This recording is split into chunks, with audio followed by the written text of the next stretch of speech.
E hoje temos o prazer e a honra de ter conosco mais um pré-candidato, dessa vez para o partido Missão, que é o Renan Santos. Renan, muito boa noite. É um prazer tê-lo conosco hoje aqui no BMC Talks. Tudo bom? Boa noite, uma honra estar aqui e um prazer conversar. Vamos trocar bastante ideia. Vamos lá, porque o papo é longo e o assunto também é bastante intenso, mas antes de iniciar e entrar no mérito do nosso papo, Renan, pergunta de rito para todos os meus convidados. Quem que é Renan Santos no mercado, no caso no mundo político, em um minuto? Renan Santos, tenho 42 anos, nasci em São Paulo, bairro da Moca, sou um cara de classe média.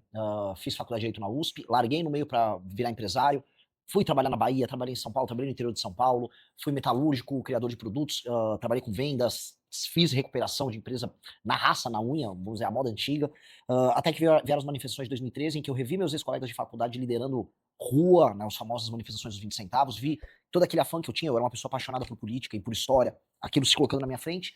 Tomei uma das manifestações dos esquerdistas na época, e ali eu falei, minha vocação é essa, e dá pra mudar o Brasil, dá pra fazer algo grande. Nisso conheço alguns amigos, dentre eles um japonesinho chamado Kim Kataguiri. Em 2014 fundamos juntos o Movimento Brasil Livre, derrubamos a Dilma Rousseff, organizamos as maiores manifestações da história do Brasil. Eu sou vice-presidente, fui vice-presidente do Comitê do Impeachment na Câmara dos Deputados à época, coordenando partidos políticos de rua. Anos depois, fomos oposição a boa parte do besteirol do governo Bolsonaro, ainda que votamos com o Kim Kataguiri favoravelmente a pautas, principalmente na área econômica, que soavam racionais, e percebemos que não adiantaria fazer nada enquanto movimento, se nós não tivéssemos, ideias próprias, e nós queremos o universo da revista Valete, o livro amarelo com propostas do Brasil, e um partido para a gente ser alternativa de poder. Pois bem, fizemos essas duas coisas, e hoje estamos no jogo, disputando as eleições. Pois é, vocês acabam de estrear com um novo partido, né, que é o Partido Missão, onde você será pré-candidato, teremos vários outras lideranças, né, do MBL que irão para deputados federais, estaduais, entre outras coisas. O Missão tem um grande desafio, que é superar a cláusula de barreira, conseguir entrar no Congresso Nacional no primeiro ano, a primeira eleição, onde temos uma lei eleitoral mais dura, vai se endurecendo ao longo das eleições, mas esse é um desafio importante. O que vocês esperam, o que o Missão espera como resultado, o que seria a coisa aceitável para o Missão nesta eleição de 2026? O Partido Missão, ele tem, pela natureza nossa própria, ele tem autofinanciamento. Nós conseguimos nos financiar vendendo produtos, vendendo cursos online, vendendo afiliação paga, a gente tem uma base militante muito sólida. Então não é que a gente está indo para eleição desesperado em passar a cláusula de barreira. Quem está fazendo isso são os outros partidos, que não são partidos, são legenda. Legenda é um cartório, que tem um monte por aí, o PL é um cartorião bem grande, o PSD é outro cartorião bem grande, aí você tem uns pequenininhos, tipo Democracia Cristã, são todos cartórios, eles não têm programa. Como eu tenho um programa, eu tenho financiamento e o meu partido faz sentido. Então eu não estou desesperado para isso, e quem se desespera para passar a cláusula de barreira, negocia com o capeta. O que eu quero dizer? Vai, bota um monte de deputado aleatório no partido que vão jogar voto pra dentro. Você só passa a cláusula de barreira, explicando aqui pro pessoal que tá assistindo, conforme o número de votos que você tem. Ou você faz, de acordo com essas eleições, 13 deputados federais, ou você faz por volta de 2.850.000, 2.900.000 votos. É o esperado para essa eleição. Nós não estamos nos construindo assim. Nós vamos firmar uma marca perante o eleitor. Nós temos que sair dessa eleição como uma das 3 maiores marcas políticas do Brasil. O que é uma marca nesse sentido? Eu tenho que representar um tipo de ideia, um tipo de visão de Brasil e um tipo de ação política. Tem o do bolsonarismo, tem o petismo e terá nós. E essa eleição vai conseguir criar isso. Com base nisso, passada a cláusula de barreira é consequência. Todo o resto é consequência. Por isso que é muito importante eu ter uma pré-candidatura marcante que, vamos dizer, aponte um caminho para o Brasil e que os nossos pré-candidatos a deputado, que depois serão deputados eleitos, eles tragam essa visão de mundo para os seus estados. Então, quando você pensa dessa maneira, é igual pensar uma empresa com uma marca própria, que gera um branding próprio, que agregue valor ao seu produto. Eu não vou ser um produto genérico. Hoje, todos os partidos são commodities. Aí, como commodities, estão na corrida de rato lá, desesperado. Eu não tô nessa. Nem tô preocupado com esse assunto. Então vocês estão pensando de ser uma terceira via para um Brasil cada vez mais polarizado, né? Uma esquerda lulista e uma direita ligada cada vez mais à família Bolsonaro, e vocês apresentam como uma terceira opção, uma terceira via. Mas vocês, qual é a plataforma política? Quais são as propostas que vocês estão apresentando para o público em temas como economia, segurança pública? Por exemplo, o que vocês acham hoje da atual legislação criminal do Brasil, com 50 mil mortes por ano, o número de milhões de assaltos que acontecem todos os dias em todos os cantos do Brasil e uma justiça que mal consegue prender os bandidos? Qual que seria a proposta do Missão para a segurança pública? Falo de uma maneira bem ampla. A gente olha o seguinte, o nosso plano eu preciso tornar o Brasil uma das 5 maiores nações do mundo em 30 anos. Isso significa não ser terceira via, significa que a gente vai chegar ao poder e vamos ficar bastante tempo lá, eleitos democraticamente, mas fazendo os melhores governos que o Brasil já viu. E o que nós precisamos fazer para que daqui 30 anos o Brasil seja uma dessas 5 nações? Pois bem, nenhuma das 5 maiores nações do mundo permite que parte do seu território seja tomado pelo crime organizado. Nenhuma delas faz. A Índia não permite, os Estados Unidos não permite, a Rússia não permite e a China não permite. Vamos colocar aí essas como as 5 grandes nações que vão disputar poder. O Brasil permite. E nós temos que erradicar isso. Então qual é a política que nós vamos adotar? Aumento das leis penais, a mudança profunda das leis de execução penal, que permitem famosas progressões e a saidinha. Paralelamente, a instituição do direito penal do inimigo no Brasil, ou seja, criar um regime especial penal para membros de facções que façam com que a lei contra eles seja muito dura e muito rápida. Ou seja, que o Estado disponha de meios especiais de enfrentamento a eles. Então, um cara que é um membro de uma facção, ele não tem progressão de pena, ele não tem uma coisa que é muito importante, que é a presunção de inocência. Hoje, né, em qualquer julgamento, ou mesmo uma abordagem policial, existe uma presunção de que a pessoa é inocente, certo? Se o cara é identificado, um sujeito, como membro de uma facção por parte do Estado, por parte de uma investigação do Ministério Público, da polícia, um policial ao abordar ele está em presunção de crime. Ele está em permanente cometimento de crime. Logo, ele já vai preso na hora. Ele já é levado em cana. Não vai ter audiência de custódia, não tem juiz de garantia, não tem absolutamente nada. As penas para eles serão muito pesadas e, portanto, o enfrentamento ao crime organizado se torna facilitado. Só que mesmo com esses instrumentos, eu vou precisar fazer algo similar a uma guerra contra o crime. Por quê? Porque eles já se encastelaram em muitos nichos do território brasileiro, muitos nacos. Então, tem cidades inteiras no Ceará, como Santa Quitéria, que foram tomadas pelo crime organizado. Tem partes inteiras do Rio de Janeiro que foram tomadas pelo crime organizado. Para eu retomar, não será bonito. Há uma guerra. E essa guerra precisa se iniciar logo no início do nosso primeiro mandato. Então, sempre tendo em vista, e acho que isso vai ser um tema recorrente nessa entrevista, sempre tendo em vista onde eu quero chegar daqui a 30 anos, eu preciso começar agora retomando o território. Até porque eu não consigo fazer nenhuma política pública de educação, saneamento básico ou urbanismo numa favela se eu não erradicar o crime organizado. Simplesmente seria esquizofrênico da minha parte. Não, eu tô melhorando a educação ali, mas tem um cara de metralhadora logo ao lado. Isso não existe. Não, claro, é claríssimo. Mas agora, vários pontos que você tratou, por exemplo, a primeira pergunta, isso já está sendo feito em alguns países aqui da América Latina. O El Salvador é um caso típico. Rapidamente, o que você acha do modelo de Bukele no El Salvador? Seria replicado aqui no Brasil? Ou você pensa em algo além daquilo que está acontecendo no país? É similar ao Bukele no sentido de que ele gerou quase uma refundação do país baseado na destruição do crime organizado. El Salvador, como qualquer nação da América Central, é entendido como narco-estado pela comunidade internacional. Por quê? São um lugar de passagem entre a produção, por exemplo, da cocaína que acontece na América do Sul e o mercado consumidor que está na América do Norte, nos Estados Unidos em especial.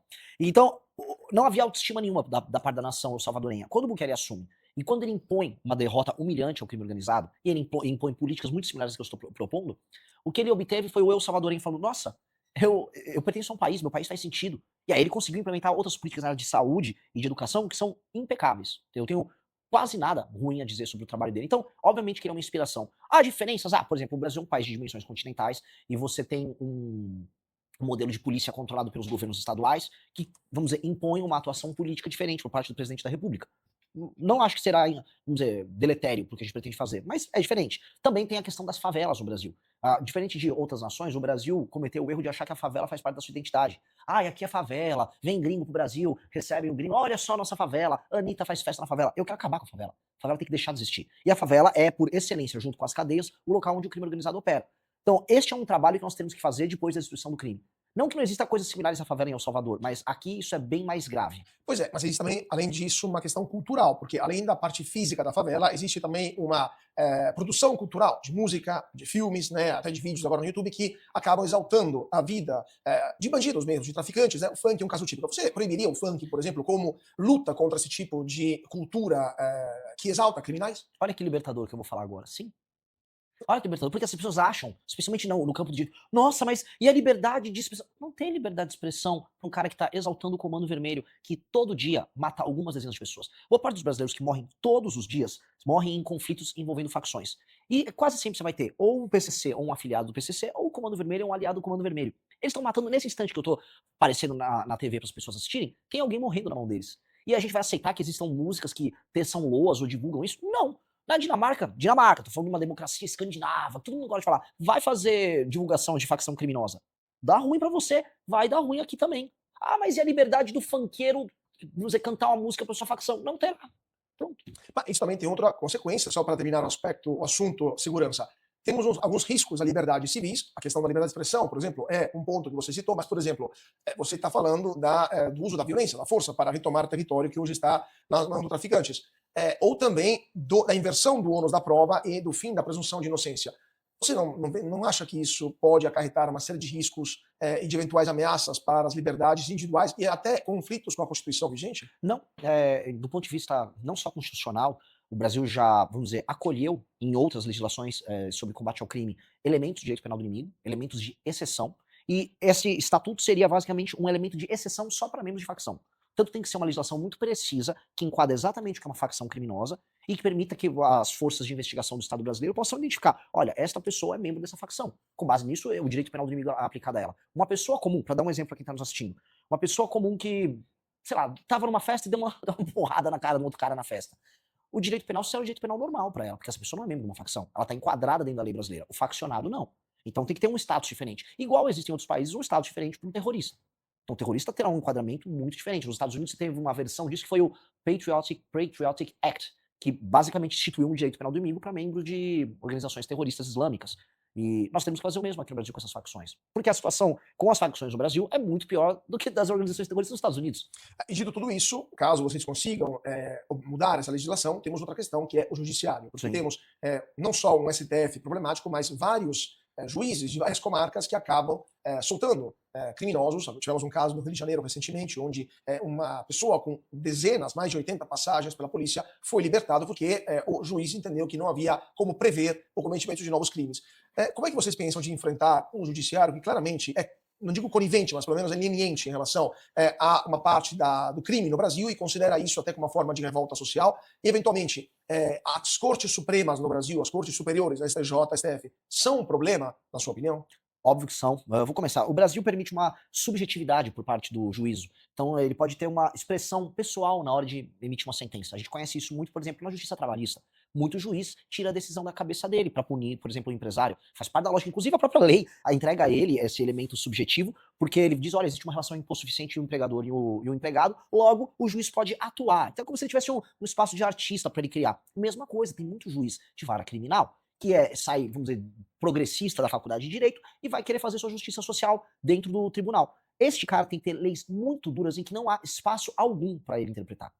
E as nossas leis, infelizmente, permitem esse espaço de interpretação. As dosimetrias que são montadas na hora de punir alguém acabam permitindo, não, olha, até tantos anos fica semi-aberto, então se ficou semi-aberto, depois eu dou uma progressão para ele ficando aberto, e aí você tem essa maluquice. Não pode ser permitido isso, de maneira alguma. As leis têm que ser muito duras, muito claras, e todo tipo de crime violento tem que ter uma punição muito aguda. Se uma pessoa aponta uma arma para você no meio da rua, a lei brasileira não dá o valor devido a isso. A pessoa que apontou uma arma para você, ela está se colocando como juiz da sua vida. Ela escolhe naquele instante se você vive ou se você morre. Tudo para poder pegar um celular, ou uma motocicleta, ou um carro. O ato de apontar essa arma, portanto, é um ato violador de direitos fundamentais colossal. Portanto, uma pessoa que aponta a arma para outra no meio da rua, essa pessoa tem que ficar no mínimo 20 anos em cárcere, pronto, sem nenhuma progressão. A pessoa tem que entender que o roubo à mão armada tem um peso muito maior do que as pessoas imaginam. E aqui no Brasil, esses juízes soltam uma pessoa que efetua um assalto e fala, não, mas ele não matou. E daí que não matou? Ele se colocou como um juiz da vida de outra pessoa. A pessoa que se colocou nessa posição, essa pessoa tem que ter uma punição colossal. Nos Estados Unidos essa punição é gigantesca. Na China essa punição é gigantesca. Se não me engano, até a pena de morte na China. Aqui no Brasil tem que ser colossal também. Passando um pouco agora para a parte econômica, que é outro grande tema do Brasil, né, junto com a segurança. Temos um país que parou de crescer, pelo menos nos ritmos que crescia no começo do século. A produtividade é estagnante, uma indústria que está em profunda crise, temos uma população super endividada e principalmente temos uma dívida pública explodindo. Mas eu queria começar pela carga tributária do Brasil, que é uma das maiores do mundo, especialmente a maior dos países em desenvolvimento. Você acha que isso é um problema, pagar tanto imposto no Brasil? E como que vocês acham que seria uma solução para esta condição? Ela é um problema e ela é uma consequência de outro problema. Ela é consequência de uma Constituição que ela engessou absolutamente todos os gastos obrigatórios, tudo é gasto obrigatório, e todos os gatilhos de aumento de gasto obrigatório no Brasil são vinculados a isso. Portanto, a Constituição de 88 foi uma maldição, acabou com a capacidade de crescer do Brasil, acabou com a capacidade do Brasil investir em infraestrutura. Ela é uma maldição. Essa Constituição, ela é amaldiçoada. É como se ele falou, ó, vocês no Brasil não crescem mais. Tá? Vocês acham que deveria, desculpa a gente interromper, mudar a Constituição por Sim, causa disso? espero fazer isso no meu segundo mandato. No primeiro mandato eu vou ter que fazer as reformas para o Brasil andar. No segundo é legal a gente começar a discutir, sim, uma mudança profunda na Constituição. Ela é um lixo, a nossa Constituição, com todo respeito aí. Quem comemora a existência disso aí tem que chorar. E aí, na hora de garantir os direitos que são meramente nominais, todo mundo tem direito à educação, nossa educação é um lixo. Ah, eu tenho direito à moradia. Tem, o Brasil se favorizou depois da Constituição de 88. Os direitos são nominais, mas os gastos públicos vinculados a esses direitos, eles estão lá. E eles aumentaram demais. E desde o governo Fernando Henrique para cá, optou-se por aumentar a arrecadação. E aí você fica aumentando a arrecadação, e isso vai desde, vamos dizer, melhoria na eficiência na cobrança, somado às alíquotas, e aí você foi punindo a atividade produtiva no país. E o que nós temos? Um país que é pobre, mas que cobra imposto de país rico. Para você poder mexer nisso sem estourar, o que você falou, a trajetória da relação dívida-PIB, que hoje está indo estourar, você vai ter que mexer na despesa. E aí eu tô avisando para todo mundo, e eu sou o único pré-candidato que não está mentindo sobre esse assunto. Eu gostaria de ver os outros falarem. Que você vai ter que mexer muito, mas muito. Eu tô falando mexer demais na despesa. Eu tô falando em mexer em mais de 200 bilhões por ano na parte de despesa. Então vai ter que mexer nas indexações, a subida do salário mínimo para aposentadoria, BPC e outros benefícios. Tô falando das vinculações de educação e saúde. Tô falando de aposentadoria que vai precisar fazer outra reforma. Tô falando de renúncias fiscais. Tô falando de Zona Franca de Manaus, que todo mundo tem medo de falar, para não perder voto lá. Eu vou falar de tudo isso. Eu vou falar isso de uma maneira honesta, porque os outros são desonestos. Quando, por exemplo, o Flávio Bolsonaro falar, eu não vou apresentar proposta nenhuma, ele tá mentindo. Por quê? Veja, ele tá falando em reduzir imposto. Ah, o Lula só aumenta o imposto, taxado. Sim, o Lula aumenta imposto e é taxado mesmo. Ele faz isso. Dito isso, ele só vai conseguir abaixar imposto no médio prazo, porque no curto não dá, se ele começar a cortar. Ele avisou isso pro eleitor? Ele não avisa pro eleitor, ele dança igual um mongoloide. Ele faz um débil mental nos eventos dele. Então fica iludindo as pessoas balançando o braço. O Zema não quer falar o assunto, vou vender aí Petrobras. Vai vender Petrobras? Ele não privatizou nada, nem Minas. Nem Minas ele fez prestação, ele disse que vai vender a Petrobras. E quem disse que é o correto vender a Petrobras? No mundo que está em crise por recursos naturais, com guerra inflacionária sendo tocada pelos Estados Unidos, jogando pressão sobre a China com o aumento dos preços dos combustíveis, com conflito. Faz sentido isso? Correio, eu concordo. Estatais inúteis e não estratégicas, eu concordo. Petrobras, às vezes, você não venderia. Petrobras, Você não Embrapa também privatizaria. não. Privatizar Embrapa é igual privatizar o ITA. Privatizar uma das poucas coisas que funcionam e realmente agregaram valor para a história brasileira. E a questão que você falou dos cortes, só para a gente aprofundar um pouco isso, uma das maiores despesas que temos no Brasil, além das aposentadorias, são os repasses para as famílias, Bolsa Família, BPC, entre outras coisas. Você cortaria a Bolsa Família, cortaria o BPC? Eu vou trabalhar para que essas coisas, no long run, diminuam, até, se não desaparecer, até ficarem insignificantes do ponto de vista orçamentário, como fazendo as pessoas trabalharem e gerarem renda. O que tá acontecendo agora eu estou chamando o Brasil de República de Turilândia. O Brasil é um grande Maranhão. E ele não está estacionando mais São Paulo, está estacionando mais Maranhão. Então você que está me assistindo, entenda, você é administrado por uma turma do Amapá, do Piauí e do Maranhão. Essas pessoas mandam em você. Então por mais que a galera nos assista, seja no mercado financeiro, esteja num prédio espelhado na Faria Lima trabalhando, tomando Starbucks dele ali no copinho, tudo muito cool, tem um cara lá do Maranhão te administrando. Porque nós não nos organizamos politicamente. E aí a gente outorga para uma classe política vagabunda o destino dos nossos trabalhos. E o que acontece no destino do nosso trabalho? Financia a classe política mais torpe do mundo nessas cidades ao redor do Brasil e financia o Bolsa Família para uma população que já se acostumou à ideia de que será sustentada pelo Estado. São mais de 20 anos de Bolsa Família, isso em pequenas cidades do interior do Nordeste, que eu, como o único pré-candidato que está fazendo isso, aí não quero falar, eu sou único, mas eu sou, o que eu vou fazer? Eu não estou vendo os outros rodarem, por exemplo, o interiorzão do Ceará, o interiorzão do Maranhão. Eu, como o único pré-candidato que está fazendo isso, eu estou vendo as cidades e as pessoas não conseguem conceber que exista uma vida sem emprego na prefeitura, sem Bolsa Família. Não existe na cabeça das pessoas uma vida sem isso. E essas pessoas já conseguem conceber que ela pode fazer um bico aqui e um bico ali, recebe um dinheiro do governo e vão se arrastando. Não vai dar para viver assim. No Nordeste, 40% dos domicílios estão recebendo Bolsa Família. Isso é uma exploração com o restante do Brasil. Isso é errado.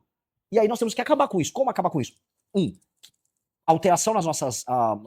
fazer a reforma fiscal que eu estava comentando, leis de competitividade muito forte, investimento pesado e frente de trabalho. Como é que vai funcionar a frente de trabalho? Se o marmanjo, que o Zema ficou me imitando, mas tudo bem, que imite, aparece lá numa cidade, lá no CRAS, eu quero agora meu Bolsa Família, vai aparecer um papel na frente dele. Aqui tem um formulário, meu querido, pra você trabalhar na frente de trabalho pra gente recapear a estrada ali. Não quero. Problema seu, então não vai pegar seu Bolsa Família.